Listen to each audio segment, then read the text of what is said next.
Hello दोस्तों, कैसे हैं आप सब? केम छो आप सभी का स्वागत करती हूँ मैं Sanam Patel. Praise the lord. चलिए शुरू करते हैं हमारी आत्मिक जर्नी सकारात्मक बातों के साथ।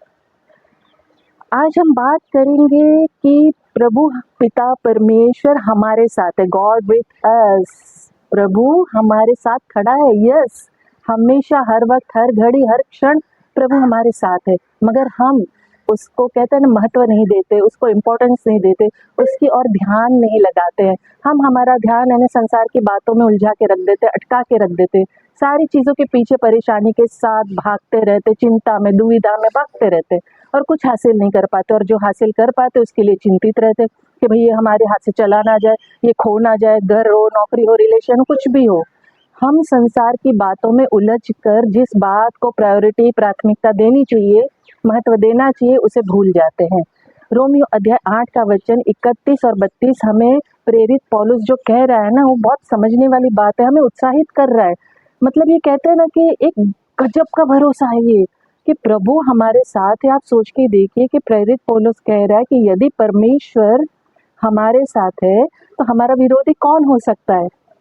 है कोई जवाब आपके पास, आंसर? जब गॉड हमारे साथ है, जब प्रभु हमारे साथ है, यीशु मसीह हमारे साथ है, तो हमारे अगेंस्ट खड़े रहने की औकात, हिम्मत किसकी है जवाब तो डेफिनेटली मुझे कमेंट बॉक्स में लिखिएगा। कोई भी नहीं है, कोई भी नहीं। दुनिया की कोई ताकत नहीं है पूरे ब्रह्मांड में, लेके सृष्टि से लेके आसमान, अधोलोक, पाताल, आदि से लेके अंत तक, मन से लेके कण तक हमारे खिलाफ कोई खड़ा हो जाए, हो ही नहीं सकता, क्योंकि प्रभु हमारे साथ खड़ा है। तो हमारा विरोधी कौन हो सकता है? और आगे कहता है कि जिसने अपने पुत्र को नहीं बख्शा बल्कि उसे हम सब के लिए दे दिया, वो उसके साथ हमें और सब कुछ क्यों कर ना देगा? तो देखिए, हम संसार की बातों के पीछे क्यों भागते हैं भाई, कि भाई मुझे कैसे भी ये चीज़ हासिल करनी, मुझे कैसे भी अमीर बनना, कैसे भी घर बनाना, मुझे कैसे भी जॉब हासिल करनी, मुझे कैसे भी बैंक बैलेंस बनाना, मुझे कैसे नाम कमाना है, मुझे प्रमोशन। 100% मेहनत कीजिए, काम कीजिए, पर उसके पीछे भागने से अच्छा है कि हम हमारी मेहनत करके परमेश्वर से प्रार्थना में मांगे, प्रभु मैं ये काम करने जा रही हूँ, ये काम करना चाह रहा हूँ, इसमें तू मेरा मार्गदर्शन कर, तू मुझे फलवंत कर, तू मुझे रास्ता दिखा, तू मेरे साथ चल। तेरे साथ जुड़ के मैं विक्टोरियस हूँ, तेरे साथ जुड़ के मैं विजेता हूँ। आप देखिए, प्रभु परमेश्वर पे अपने आप को निर्भर करेंगे, आश्रित करेंगे, पूरी तरह डिपेंड करेंगे ना, आप हर जगह सक्सेस होंगे। और प्रभु का वचन हर एक दो-धारी तलवार के समान है, वो पूरा हुए बगैर रह ही नहीं सकता, हो ही नहीं सकता। अगर प्रभु ने कहा है कि वो हमारे साथ है, तो हमारा विरोधी कोई भी नहीं हो सकता है, तो कोई भी नहीं हो सकता है, क्लेम करना है। और उसने जब अपने इकलौते पुत्र को हमारे लिए दे दिया, हम सब पापियों के लिए, मेरे, आपके, सबके लिए, ताकि हम जी सके, उसको उस क्रूस पर क्रूसीफाई होना पड़ा, जिसके वो योग्य भी नहीं था, वो निष्पाप निर्दोष था। केवल एक ही मनुष्य इस पूरे संसार में, सृष्टि में निर्दोष होने के बावजूद, जिसने हम सब के पाप, श्राप, गुनाह, शर्म, कहते हैं ना, हर एक दुख, तकलीफ, कष्ट, नग्नता, बीमारी, सब कुछ ले लिया। हर एक चीज, ऐसी कोई चीज नहीं छोड़ी जो उसने ना ली हो, ताकि हम अच्छा जी सके। ये परमेश्वर का अगापे प्रेम नहीं तो और क्या है? संक्षिप्त में अगर शॉर्टकट में कहूँ तो वचन है ना, परमेश्वर के प्रेम को और उसकी देखभाल को दिखाता, दर्शाता और उस पर जोर दे रहा है। पौलुस के देखो, अगर प्रभु साथ है तो कुछ भी नामुमकिन नहीं है। और वो क्या ही रख छोड़ेगा हमारे लिए, उसने तो सब कुछ दिया है ना, बिना मांगे दिया है। ये खूबसूरत सृष्टि बना के हमें इसका अधिकार दे दिए, आज़ादी दी है, जो करना है करो। हम गलत रास्ते जाते, हम गलत फैसले लेते, हम बुरी बातों में फंसते, उसने कभी हमारे लिए बुरा नहीं चाहा। उसने हर एक खूबसूरत से लेके, छोटी से लेके बड़ी चीज़ हमारे लिए रख छोड़ी है। लेकिन हमारा ध्यान हमेशा शॉर्टकट में जाता है, हमारा ध्यान हमेशा बुरी बातों में जाता है, टेम्प्ट होते हैं। लेकिन परमेश्वर ने जब हमारे लिए अपने बेटे को नहीं छोड़ा, तो क्या कोई भी ऐसी संसार की वस्तु, ऐसी चीज़ है जो हमें ना मिले या ना मिल सके? है ना? परमेश्वर हमारे पक्ष में है, तो हमें किसी भी चीज़ से डरने की कोई ज़रूरत नहीं है। क्यों डरे भाई? प्रभु हमारे साथ है, क्योंकि वो हमें सब कुछ देगा, सब कुछ मतलब सब कुछ जो हमें चाहिए। ऐसी कोई बात नहीं है जो हमें ना मिले, चाहे कोई भी विषय क्यों ना हो। यदि परमेश्वर हमारी ओर है तो हमारा सच में विरोधी कोई नहीं है। ये बिलीव करो, विश्वास करो। ये वचन प्रश्न पूछता है, ये कहते हैं ना, सवाल है, शक्तिशाली सत्य को दर्शाता है, जो सत्य को कोई नहीं बदल सकता है। परमेश्वर जो है सबसे शक्तिशाली है और वो हमारे साथ है, तो कोई भी हमारे खिलाफ हो ही नहीं सकता है। ये विश्वास दिलाता है परमेश्वर कि वो हमारे साथ है, वो हमारे साथ खड़ा है। हम उसके साथ नहीं चलते, हम उसके साथ नहीं बने रहते, हम उसकी आज्ञा में नहीं चलते, हम उससे कतराते, हम उससे दूर भागते। क्यों? क्योंकि हम संसार की अभिलाषाओं में फंसना, झूठी दुनिया, झूठी बातें, झूठे लोग, फरेब वाली चीज़ों में रहना पसंद करते। लेकिन परमेश्वर के साथ चलना हमें पसंद नहीं है, क्योंकि पवित्र जीना पड़ेगा ना। वो हमें किसी भी चुनौती से पार करने में ना, कहते हैं मददगार है, सक्षम है। वो हमारा मार्गदर्शन करता है, वो कभी भी हमें अकेला नहीं छोड़ता है। वचन कहता है, ना मैं तुझे छोड़ूंगा, ना मैं तुझे त्यागूंगा। सत्य है, हर एक वचन सत्य और ताया हुआ है। मेरे जीवन में तो परफेक्ट है, वो हमें कभी नहीं छोड़ता। हम उसको छोड़ के भाग जाते हैं, हम उससे दूर रहते हैं, हम उसको रिस्पेक्ट नहीं करते, हम उसको हल्के में लेते हैं। जिसने अपने बेटे को नहीं छोड़ा हमारे लिए, तो कैसे हमें कोई चीज़ नहीं देगा। परमेश्वर का जो प्रेम है ना, उसकी गहराई को समझना बहुत ज़्यादा ज़रूरी, बहुत बहुत कठिन है। अगर हम हमारा हृदय है ना कोमल नहीं करते, हम अपने परमेश्वर के साथ जुड़ते नहीं और मांगते नहीं कि प्रभु तू अपने आप को प्रकट कर मुझ पर, मैं नहीं समझ पा रही हूँ।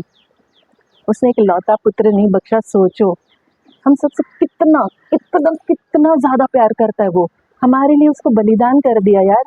यदि वो परमेश्वर का पुत्र हमारे लिए दे सकता है, तो सोचिए उसने कितनी बड़ी बड़ी बात की है, कितना बड़ी बलिदान दिया है। निश्चित रूप से हमें वो सब कुछ देने के लिए कहता तैयार खड़ा है, जिसकी हमें आवश्यकता है। ये हमें विश्वास करना है और परमेश्वर पर विश्वास रखना है। परमेश्वर हमारी देखभाल करता है, वो हमें सब कुछ देता है। चाहे कहते हैं हम उसका शुक्रिया अदा करें ना करें। आपने नई सुबह देखी, आपने धन्यवाद किया नहीं किया। आपके शरीर में सांसें चल रही, आपने धन्यवाद किया नहीं किया। आप सोच के देखिए कितने ही लोग हैं जो इस संसार में सारी अधूरी बातों के साथ, अधूरी ख्वाहिशों के साथ मर जाते, नया दिन नई सुबह नहीं देख पाते।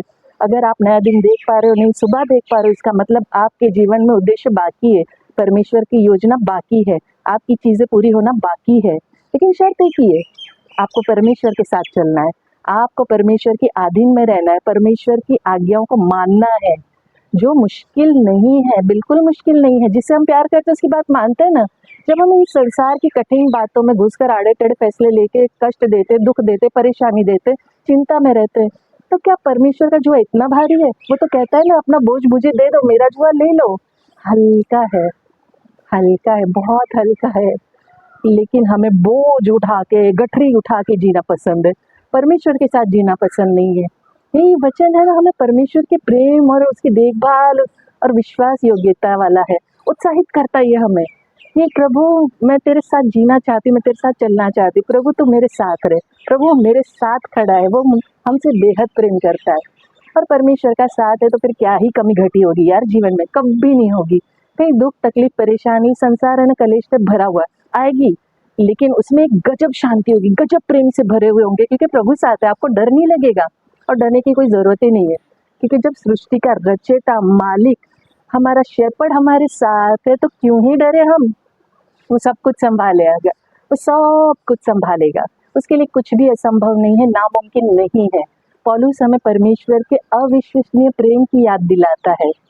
यदि परमेश्वर ने हमें बारंबार, कहती हूँ, अपने पुत्र की पीड़ा और क्रूस को, मृत्यु को नहीं बख्शा, तो बल्कि हमें हमारे लिए दे दिया, तो वो निश्चित रूप से हमें सब कुछ देगा जिसकी हमें ज़रूरत है। मैं आपको परमेश्वर के प्रेम और दया पर भरोसा करने और विश्वास करने के लिए प्रोत्साहित करना चाहती हूँ, उत्साहित कर रही हूँ कि वो हमारी हर ज़रूरत पूरा करेगा। बस हमें प्रभु के साथ चलना है, वचनों का मनन करना है, वचनों को कहते हैं ना चलना है, सिर्फ सुनने वाला नहीं बनना है, उसकी आज्ञाओं को मानना है। कोई भी बात नामुमकिन नहीं है। और अगर एक बार परमेश्वर हमारे विरुद्ध हो गया ना, तो दुनिया की कोई ताकत हमें बचा नहीं सकती। ये लिख के रख लो आप लोग, कोई ताकत नहीं है दुनिया में। मैं जो जानती हूँ, मेरे जीवन को मैंने देखा है, मेरे जीवन को मतलब मैं पूरी तरह एनालाइज करती हूँ। अगर प्रभु नहीं होता ना, तो आज मैं आपके सामने खड़ी नहीं होती, ये बातें मैं नहीं कर पाती। ये अनुग्रह उसका है, दया उसकी है। जिस तरीके का उतार चढ़ाव मेरे जीवन में, दुश्मन है, गंदगी लोगों ने की, जादू टोना बोल लीजिए, नीचे दिखाना बोल लीजिए, बहुत कुछ ऐसी चीज़ हुई, लेकिन प्रभु ने मुझे अपने सुरक्षित पंखों में समेट के इतना अच्छे से रखा हुआ है ना, जिसकी कोई कल्पना भी नहीं कर सकता है, सोच भी नहीं सकता है। मैं उसकी बेटी हूँ, आप उसके बेटे हो, बेटी हो। अगर आप मानते हो, स्वीकार करते हो कि हाँ प्रभु तू मेरा उद्धार करता है, यीशु मसीह ने मुझे बचाया है, वो मुझे हर घड़ी संभालता है, तो वो हर चीज़ से बचाएगा, आपकी हर एक ज़रूरत को पूरा कर सकता है और करेगा। और यदि परमेश्वर मेरे लिए है, तो कोई भी और चीज़ मेरे लिए या मुझे ना मिले, ऐसा हो ही नहीं सकता, मुमकिन ही नहीं है। मुझे परमेश्वर के प्रेम से कोई अलग नहीं कर सकता है, क्योंकि मैं परमेश्वर के साथ हूँ और परमेश्वर मुझ में है और परमेश्वर हमारे लिए है। और परमेश्वर जब हमारे लिए होता है ना, तो दुनिया की हर एक गंदगी, हर एक हत्या, हर एक बुरी बातें हमें बचाता है, हर एक चीज़ से संभाल के रखता है। परमेश्वर की दया, कृपा, अनुग्रह, करुणा हम पर भरपूर तरीके से बहती है। तो सारी मान, आदर, महिमा, गौरव प्रभु का है, परमेश्वर का है। प्रभु हमारे लिए विश्वसनीय है, भरोसे के लायक है और वो सक्षम है हमें हर चीज़ देने में। बस हमें प्यार में जीना पसंद करना चाहिए, परमेश्वर के प्यार में, ना कि संसार की अभिलाषाओं में। और आखिर में, जैसे मैं अंत में कहती हूँ, मैं दिल से चाहती हूँ आप खुश रहें, अपनों को खुश रखें और हमेशा मुस्कुराते रहें। शांति, शालोम और सलाम आपके नाम।